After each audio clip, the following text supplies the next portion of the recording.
Eu sou o Getúlio Soares, membro da Catedral Metodista de Porto Alegre, há 60 anos, ex-presidente da Federação de Homens. Então vamos orar. Senhor Deus amado, estamos comemorando os 135 anos de metodismo no Rio Grande do Sul.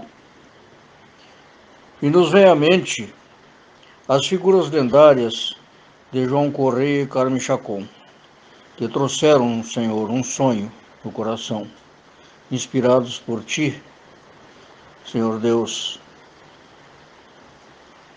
E neste setembro de 2020, só temos a agradecer e lembrar o Teu nome e também colocar nossas vidas a Teu serviço. Abençoa, Senhor, a todos os irmãos empenhados em dar continuidade na missão metodista no Rio Grande do Sul.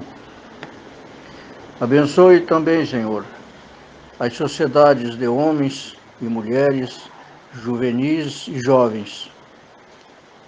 Nos lembramos de nossos precursores com respeito e admiração pelo legado de Deus que nos deixaram.